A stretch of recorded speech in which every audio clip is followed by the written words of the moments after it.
महाभारत जब ख़त्म हुई तो बहुत सारी चीज़ों को लेकर आई साथ में। पहली बात तो जब वो महाभारत का जब अंत हुआ तो दुर्योधन पूरी तरह से मर नहीं पाए थे, क्योंकि उनकी जंगा पर मारा था भीम ने। जब उनकी पूरी तरह से प्राण नहीं निकले थे तब उनके खास मित्र अश्वत्थामा वहाँ पर आए और उन्होंने कहा कि दुर्योधन तुम क्या हुआ तुम्हें? तो वो दुर्योधन कहता है कि मेरे ऐसे प्राण नहीं निकलेंगे, मुझे पांडवों को सिर चाहिए। अश्वत्थामा उनका दोस्त था, मित्र था। द्रोणाचार्य अपने पुत्र अश्वत्थामा से बहुत प्रेम करते थे, अथाह प्रेम करते थे। उन्होंने अश्वत्थामा को बहुत अच्छी ज्ञान और शिक्षा दीक्षा दी थी, लेकिन क्योंकि वो अधर्म के साथ ही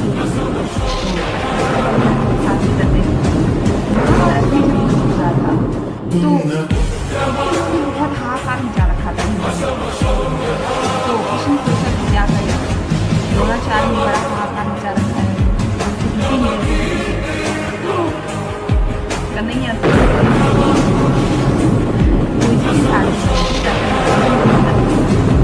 और सोचा कि क्या करें। तो उन्होंने ये खबर फैला दी कि अश्वत्थामा मारा गया। अब द्रोणाचार्य के पास ये खबर गई कि अश्वत्थामा मारा गया, तो द्रोणाचार्य ने कहा मैं नहीं मानूंगा ये बात। कहते हैं ना कि अगर आपने कोई बात कही है, हर बात का एक महत्व होता है, हर बात की एक इम्पोर्टेंस होती है। बात की इम्पोर्टेंस कम होती है, लेकिन किसने कहा है वो बात उस बात की इम्पोर्टेंस ज़्यादा होती है। जैसे कोई व्यक्ति अगर आपसे कह दे कि आप मरने वाले, तो बात की इम्पोर्टेंस इतनी नहीं है, किसने कही है ये बात इम्पोर्टेंट है। अगर आपको ये बात डॉक्टर कहे कि अगर आप मरने वाले, तो आप चिंता में आ जाएंगे कि यार ये क्या हो रहा है। अगर यही बात कोई आपसे ज्योतिषी कहे तो आप थोड़ा सा विचार करेंगे कि यार ये क्यों कह रहा है ऐसा। अगर कोई व्यक्ति जो आपसे लड़ रहा है, जो आपसे चिढ़ के ये बात बोल रहा है, तो फिर आप उस बात का इतना कोई महत्व नहीं रहेगा। तो बात का महत्व भी तभी होता है जब उसे कहने वाला सही व्यक्ति हो। उसे कौन कह रहा है, बात इंपॉर्टेंट है। बात इंपॉर्टेंट इतनी नहीं होती जितनी जो व्यक्ति कह रहा है उस पर निर्भर करता है। तो यही द्रोणाचार्य ने कहा कि मैं इस बात को नहीं मान सकता जब तक मुझे युधिष्ठिर नहीं कहेंगे, क्योंकि युधिष्ठिर कभी झूठ नहीं बोलते, वो तो धर्मराज युधिष्ठिर हैं। तो कृष्ण सोचते हैं कि यार ये युधिष्ठिर ही तो झूठ सच बोल देंगे, ये कैसे, तो गड़बड़ हो जाएगा हिसाब किताब। तो फिर कृष्ण कुछ करना पड़ेगा। कृष्ण पीछे से सबको, सेना को ये वो करते हैं कि जैसे ही युधिष्ठिर ये बोलेंगे कि अश्वत्थामा मारा गया, बिगुल बजा देना, शंख बजा देना, बिगुल बजा देना, सब चारों तरफ मतलब आवाज़ आनी चाहिए बिगुल की। तो सब ऐसे ही सोच करते, प्लानिंग यही करते हैं।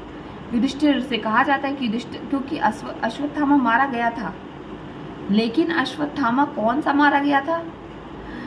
युधिष्ठिर बोलते हैं, ध्यान से सुनिएगा, युधिष्ठिर ये कहते हैं कि द्रोणाचार्य जी, हाँ अश्वत्थामा मारा गया, मगर जैसे ही वो बोलते हैं मगर, पीछे से बिगुल बज जाता है।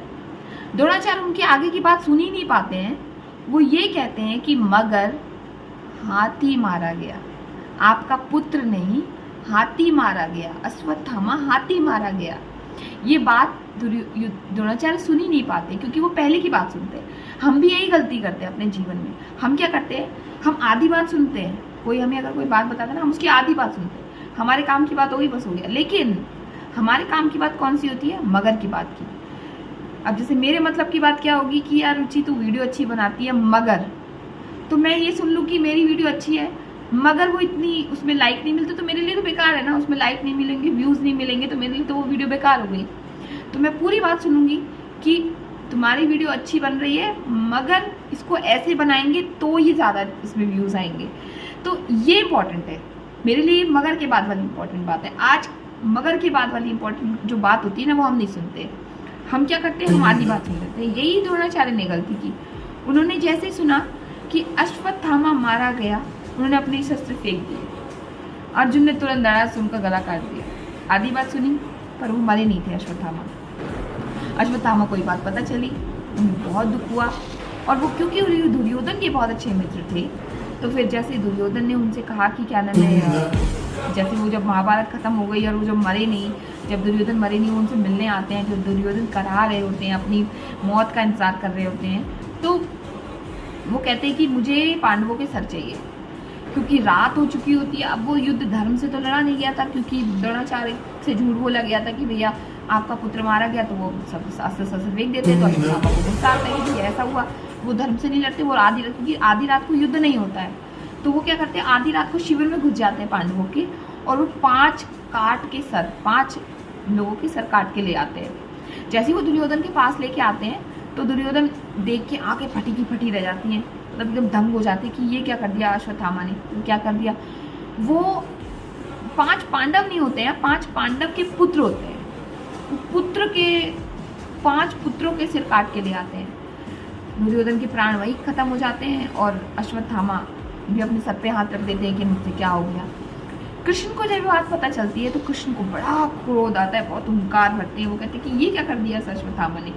फिर वो जब वो उसको पकड़ने के लिए जाते हैं अश्वत्थामा को, तो अश्वत्थामा मतलब क्योंकि वो बहुत शक्तिशाली थे, अश्वत्थामा कम नहीं थे, बहुत शक्तिशाली थे। उनको उनके पिता से मणि मिली हुई थी, वो नाग के स्वरूप थे, उनको यहाँ पर मणि थी, उनके पास एक ऐसी दिव्य मणि थी जिन्हें उन्हें कोई मार नहीं सकता था।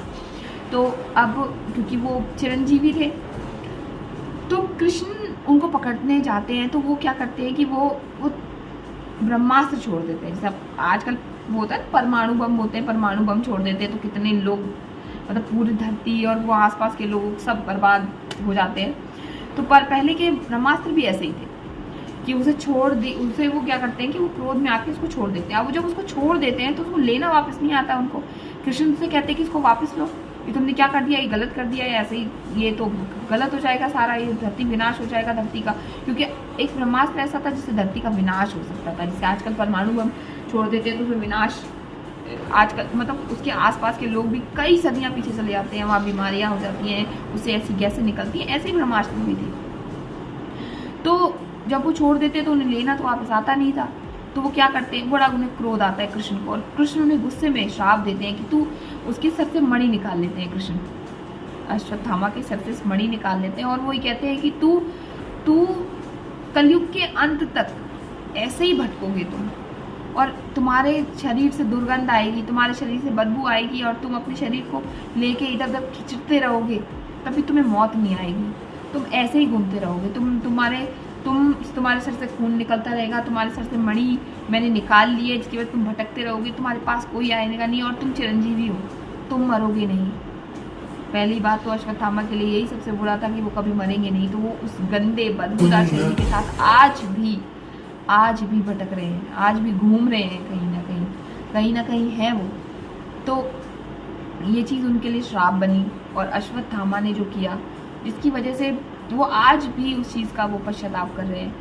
वैसे तो कहते हैं कि कलयुग चल रहा है यहाँ पर, जब कली का अवतरण होगा तो उन्हें 7 चिरंजीवियों की ज़रूरत पड़ेगी कली को, क्योंकि भगवान विष्णु के 10 अवतार हैं, जिसमें से 9 अवतार हो चुके हैं, 10वां अवतार अभी होगा, जिसमें वो सारे चिरंजीवी इकट्ठे होंगे, अश्वत्थामा भी उसमें से होंगे। तो वो इतने दिव्य थे, लेकिन फिर भी उनके काम अधर्म के साथ जिन्होंने साथ दिया, उनका यही अंत हुआ। मिलते हैं नेक्स्ट वीडियो में। राधे राधे।